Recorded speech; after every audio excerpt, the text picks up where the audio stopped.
Okay, I got another book to show. This is Howard Henry, World's Worst Holiday. Here's the front, spine, and the back. Now,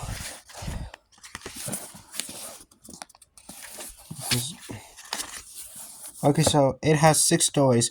The first one is Horrid Henry's Chores, Horrid Henry's Mega Me Time Machine, Horrid Henry's Bath Time, Horrid Henry and the TV Remote, Horrid Henry's Grumpy Card, Fluffy Struts Her Stuff.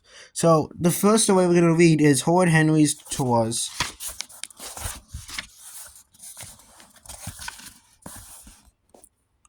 The weekend, the lovely weekend.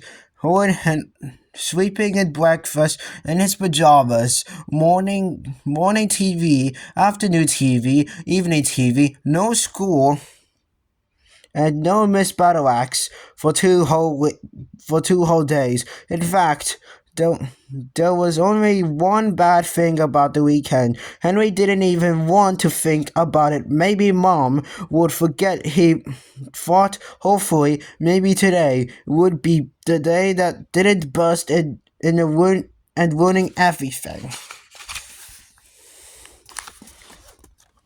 Horrid Henry settled in a comfy black chair and switched on his new favorite TV show, Horrid, where teenagers competed to see whose room was the most disgusting. Horrid Henry couldn't wait until he was a terrible teen to his bedroom would surely beat anything ever seen on Horrid. Ew, squeaked Horrid Henry happily, as Filthy Pale showed off what he kept under his bed. Yuck, shrieked Horrid Henry, as Mallory Miller yanked open her cupboard. Oh, gross, howled Horrid Henry, as Tornado Tariq showed why his family has moved out, and this week's winter for the most revolting room is crunk, crunk, crunk.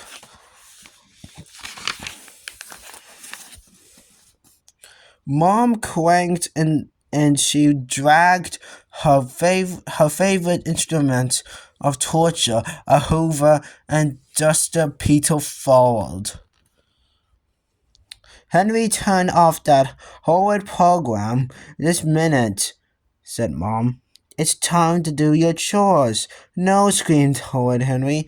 Was there a more hateful, horrible word in the world than chores? Chores was the worst than homework, worse than vegetables, even worse than injections. Shell and bedtime. When he was king, no child would ever have to do chores. Any parent who so much as whispered the word chores would get captured over the battlement into the piranhas infested most.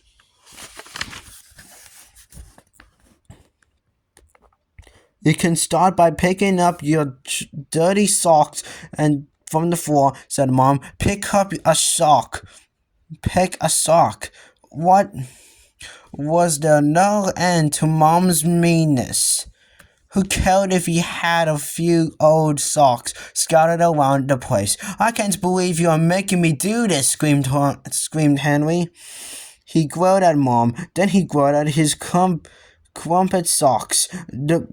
The socks were miles away from the sofa. He picked them up much later. Henry, your turn to hoover sitting room, said Mom. Peter, your turn to dust. No, howled Horrid Henry. I'm allergic to hoovers. Mom ignored him. Then empty the bins and put the dirty clothes into the washing machine. And make sure you separate the whites from the colors. Henry didn't move. It would only take 15 minutes, said Mom. It's not fair, wet Horrid Henry. I hovered last week. No, you didn't. I did, said Perfect Peter. I did, screamed Henry. Wire. Can't I do it, waiter, said Horrid Henry. Waiter had such a happy way of turning into never. And I suppose no, said Mom. Said Peter started dusting the TV. Stop it, said Henry. I'm dusting, said Peter. Out of my way, worm, hissed Horrid Henry. Mom marched over the switch off TV. No TV until you do your chores, Henry. Everyone has to pitch and help in this family. Horrid Henry was outraged. Why should he help around the house? That was his lazy parents' job. Didn't he work hard enough already, heaving his heavy bones to school every day? And all the schoolwork he did it was amazing, thought Horrid Henry, as he lay kicking and screaming on the sofa that he was still alive. I won't. Henry, it's not fair if Mom and Dad do all the housework, said Perfect Peter. That seems fair to Henry. Quite right, Peter, said Mom. Beaming, what lovely, thoughtful boy you are. Shut up, Peter, screamed Henry. Don't be horrid, Henry, screamed Mom. No TV and no pocket money until you do your chores, said Dad, running in. Henry stopped screaming. No pocket money, no TV. I don't need any pocket money, squeaked Henry. Fine, said Mom. Wait, what was he saying? Of course he needed pocket money. How else would you buy sweets? And he'd die if he could watch a TV. I'm calling the police, said Horrid Henry. They'll come and arrest you for child cruelty. Finished, sang up Perfect Peter. I've done all my chores. He added, can I have my pocket money now, please? Of course you can, said Peter. She handed Peter a shiny 50p piece. Horrid Henry glared at Peter. Could that ugly toad get any uglier? All right, snailed Henry. I'll hover and out of my way, Foxface, or I'll hover you up. Mom, well, Peter. Henry trying to over me.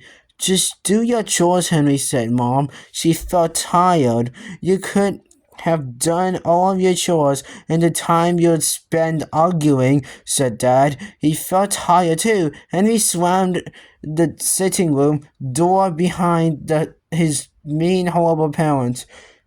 He looked at the hover with loathing. Why didn't that stupid machine just hover by itself? A robot hover, that's what he need. Henry switched it on. Vroom, vroom. Hover, order, Henry. The hover did not move. Go on, hover, you can do it, said Henry. Vroom, vroom. Still, the hover didn't move. What a lot of noises that stupid machine makes, thought Henry. I bet you can hear it all over the house. And then, suddenly, Horrid Henry had a brilliant, spectacular idea. Why'd he never thought of it before?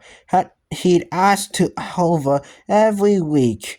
Henry dragged the hover over the sitting room and left it rolling there. Then he flopped on the sofa and switched it on the TV. Great Hog House hadn't finished. Vroom, vroom, vroom. Mom and Dad, listen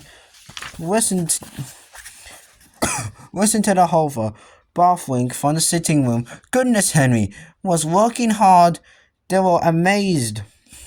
Isn't it Henry doing a good job, said Mom. He's been working over 30 minutes non-stop, said Dad. Finally, he's been responsible, said Mom. At last, said Dad.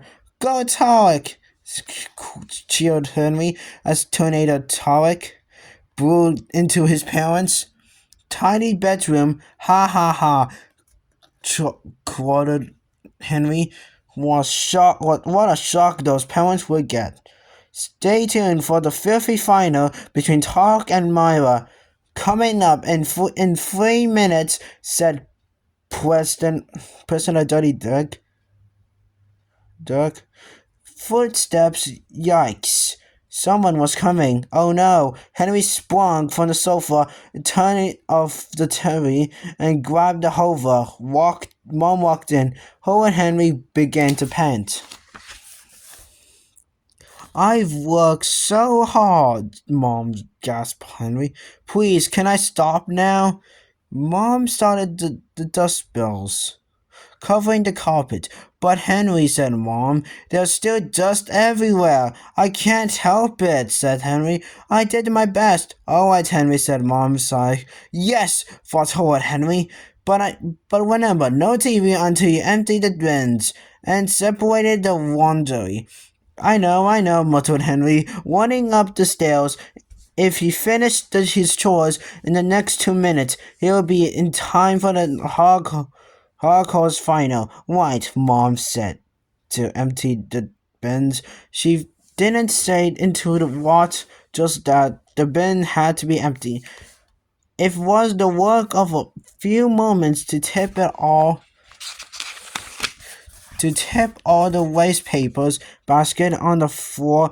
That done, thought Horrid Henry, racing down the stairs. Now that stupid laundry when he was building a computer game tester. He would never wash his clothes, he'd just buy new ones. Owen Henry glared at the dirty clothes piled on the floor in the front of the washing machine. It would take him hours to separate the whites from the colors. What a waste of his valuable time, thought Henry. Mom and Dad just make him to do it to be mean. What difference could it make to wash red sweatshirts with a white sheet? None. Horrid Henry shoved all the clothes into the washing machine and slammed the door. Free at last, don't shriek Henry. Wow, what a brilliant house. What a brilliant hog house. That was thought Horrid Henry. Jingled his pocket money. He wanted past the washing machine. Strange, he didn't remember all those pink clothes swirling around since when he did his family a pink sheet, a pink towels, since he wasted all the red sweatshirts, the whites. Mom would be furious. Dad would be furious. His punishment would be terrible. Hide, thought Horrid Henry. Dad stared at the newly pink underpants, shirt, and vest. Mom started at her best white skirt. Wow, now her worst pink one. Henry started at the floor. This time, there was no escape. Maybe we're asking too much of you, said Dad, gazing at the trail of rubbish lying around the house. You're just not responsible enough, said Mom. Too clumsy, said Dad. Too young, said Mom. Maybe it's easy if we do the chores ourselves, said Dad. Maybe it is, said Mom. Owen Henry could hardly believe his ears were no more chores because he was bad at doing them. Yippee, squealed Henry. On the other hand, maybe not, said Dad, growling. We'll see how well you do your chores next week. Okay, said Horrid Henry, agreeable. He had the feeling his chores doing skills wouldn't be improving. Okay, that's the end of the book, and that's the end. Now, I'll do the next part tomorrow. Bye.